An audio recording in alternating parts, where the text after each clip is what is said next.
apresentador José Luiz da Atena tem 4 propostas em estágio mais avançado para se lançar como candidato à Prefeitura de São Paulo. Representantes do PSB, PP, MDB e republicanos o procuraram nas últimas semanas para convencê-lo de que é um candidato competitivo com chances concretas de vencer o pleito este ano.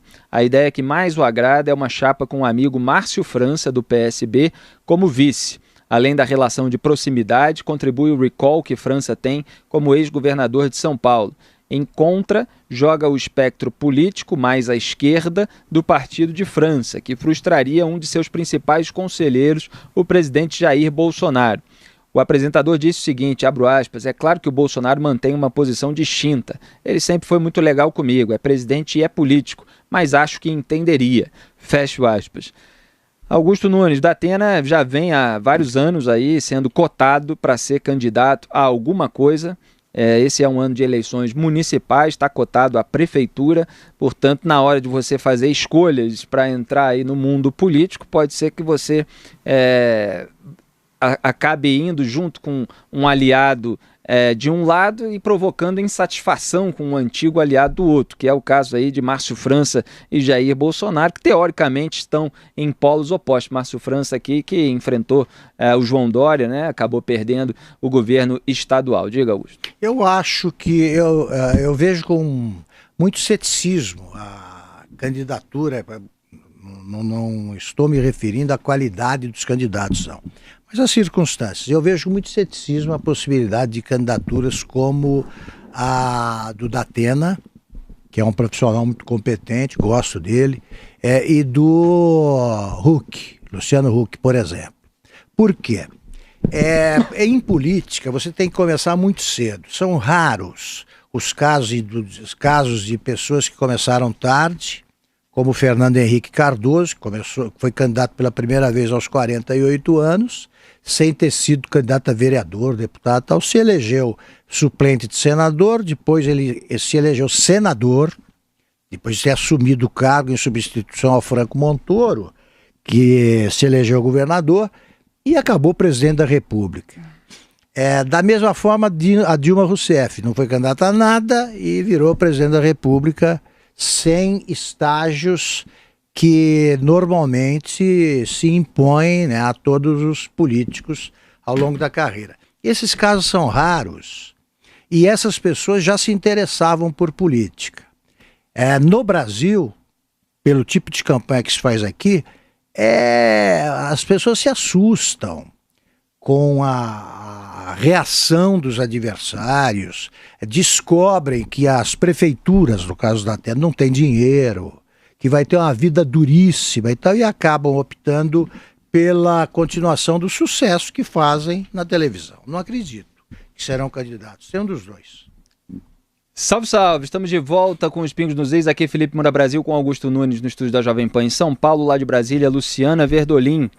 Olha, a gente estava aqui falando no intervalo sobre o José Luiz da Atena, apresentador, estar cotado para ser candidato à Prefeitura de São Paulo. E o Augusto estava mencionando o caso do Luciano Huck também, por ser alguém do mundo da comunicação. Então vamos antecipar aqui a nossa pauta 9, que é justamente sobre isso, Augusto. Em entrevista à Folha, o Roberto Freire disse que o apresentador Luciano Huck já existia como agente político quando começou a conversar com o Cidadania, então PPS, em 2017. Disse o presidente do partido que sonha com a candidatura de Huck ao Planalto em 2022. Aspas, ele, Huck, tem mostrado muita capacidade política de se relacionar, de dialogar, está se revelando um bom articulador. Não é um chamariz, não é casuísmo. Luciano é talvez a liderança maior desses movimentos e não é de agora. Ele nos procurou para conversar em 2017. A partir daí surgiu a possibilidade de ele ser candidato. Só que era uma coisa ainda muito embrionária, ele tinha que decidir rapidamente, não deu tempo para a gente organizar isso. Como nós tínhamos essa ideia de integrar os movimentos, foi a faca e o queijo, sopa no mel. Começamos a conversar, fecho aspas. Na entrevista à Folha, Roberto Freire disse ainda achar uma idiotice ver problema no fato de Luciano Huck ter comprado o avião com dinheiro emprestado do BNDES com juros subsidiados. Aspas, o escrutínio para ele só o beneficia. Como ele não tem nenhuma passagem na vida pública, não tem muito o que sofrer. É diferente de ter algum problema e o problema ser esclarecido, como, por exemplo, essa bobagem do negócio do avião. comprado com o financiamento do BNDES, que é uma idiotice. Quanto mais falar desse falso escândalo, mais facilmente isso vai cair, porque não tem nenhuma substância. Quem comprou o jatinho, né, foi a empresa dele dentro da lei. Não acho que tenha havido problema. Qualquer candidato, qualquer pessoa é passível de enfrentar esse tipo de coisa. Não há nada que vá conter sua popularidade ou impedi-lo de se estruturar politicamente. Fecha o aspas. Então, portanto, está aí o Roberto Freire e Luciana Verdolim apostando na candidatura do Luciano Huck. Se não deu tempo para se articular para a eleição presidencial de 2018, vencida pelo Jair Bolsonaro contra o Fernando Haddad no segundo turno, essa desculpa de falta de tempo não existe agora.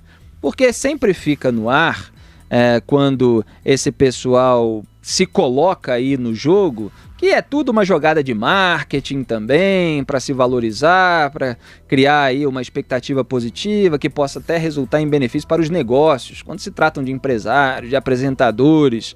Você acha que a candidatura do Luciano Huck vai para frente, Luciana? Você acha? Como é que é vista aí em Brasília essa possibilidade?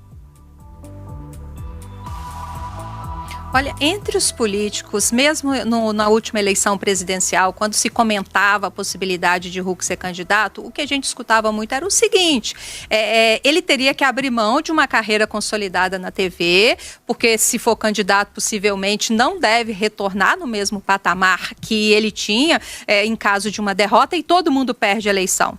Só não perde a eleição quem não concorreu, é o que se costuma dizer dentro do Congresso Nacional. E uma campanha eleitoral costuma ser muito desleal. Os ataques são realmente muito baixos. Então, assim, é preciso se avaliar com clareza, com cuidado, se compensa ou não esse risco. Os políticos, pelo menos que a gente tem mais acesso aqui em Brasília, eles dizem que, na verdade, eles avaliam que não compensaria para uma pessoa pública como o Huck, com uma carreira consolidada, entrar nessa política. Mas sempre tem aquele desejo, né, do poder, então fica difícil avaliar. Agora, o presidente da República, a gente vê mesmo com o presidente Jair Bolsonaro, que já era deputado, mas é um cargo muito diferente, ele reclama muito, que hoje ele não pode fazer mais nada. Por diversas vezes ele diz que não reclama, não está reclamando, mas diz que não pode comer um sanduíche, não pode fazer mais o que quer, porque sempre tem questões de segurança, sempre tem questões envolvendo aí protocolo cerimonial. Então, tudo isso precisa ser levado em consideração. Os caciques políticos aqui de Brasília avaliam que essa candidatura Huck não sairia do papel. Como não contato com o mundo artístico ali, fica difícil avaliar. Os políticos avaliam que essa candidatura não saia do papel, realmente. Eu acho que as pessoas aqui no Brasil, elas se baseiam em exceções ocorridas em outros países para justificar a tentativa para justificar a disposição de mudar de campo e disputar um cargo político. Exemplo, eles falam, não, mas o Reagan era artista de cinema. É artista de cinema antes de ser governador da Califórnia. E era um homem de ideias.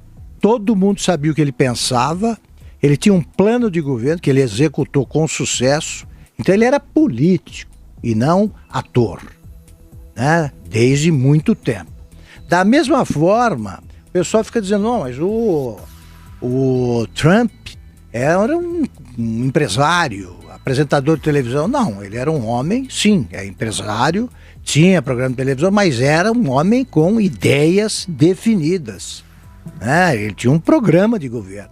Aí eu pergunto, o que pretende fazer com o Brasil o Luciano Huck? Me cite, eu convido a Luciana e o Felipe a citar assim, uma bandeira dele, qual é? Não tem. É a popularidade, mas a popularidade da televisão ela não é transferida mecanicamente para o campo político. Você começa a encontrar gente que te hostiliza, que não gosta, gente pedindo, reclamando porque não foi atendido. A política é complicada. Exige um preparo que essa turma não tem. Não tem. Eu declino desse convite porque não é? Faço a menor ideia de quais são as também, ideias. Nem eu, não sei. Eu vejo algumas poses de bom mocismo aí, mas se quero nada ser além candidato, para fazer o quê? Tem que explicar. Todo mundo sabia o que anos o aí queria. pela frente, vamos ver se ele vai assumir aí posições mais claras, mais objetivas. Diga, Luciana. E não adianta nem falar, é um empresário de sucesso, porque não quer dizer nada chegar aqui em Brasília, ser presidente da República com uma bagagem de meio empresarial, porque a burocracia pública é cheia de regras. Dentro aqui dos ministérios, dentro desse relacionamento com o Congresso Nacional, se você precisa saber o caminho das pedras para ter um relacionamento, no mínimo, amigável. Então, assim, é muito difícil uma pessoa que não faz parte desse mundo chegar e conseguir fazer um bom governo, porque o Congresso facilita a vida, mas consegue também dificultar todos os projetos, colocar pedra no caminho do presidente, se ele quiser. Então é um risco aí que precisa também ser levado em consideração. Exatamente, mas financeiramente, é claro que dentro da honestidade, Augusto Nunes, o cargo público, lembrando que o teto constitucional o salário dos ministros do Supremo Tribunal Federal, 30 e poucos mil reais, é claro que não é atraente para um empresário que fatura muito mais, né? Já não é atraente para mim, né? Porque fica essa militância boçal aí em rede social acusando a gente de querer cargo disso, daquilo que nunca quis, já é absolutamente absurdo, né? Já seria um downgrade tremendo. Você imagina para um empresário bilionário se tornar presidente. Mas aí tem a busca do poder, a ambição, a vaidade, aquela coisa toda. Ou, quem sabe, né, na hipótese benigna para algum desses casos, em algum momento, a vontade de ajudar o país a seguir no rumo certo. Espero que surja alguém com esse tipo de ideal e não apenas com aquela vontade de aparecer. E você tem o Dória, ele não esconde isso de ninguém, que é um homem rico, não precisa do salário, tudo bem. Aí você vai, mas não é o caso, né? Esses casos são raros. Normalmente você precisa ganhar alguma coisa, o salário não compensa.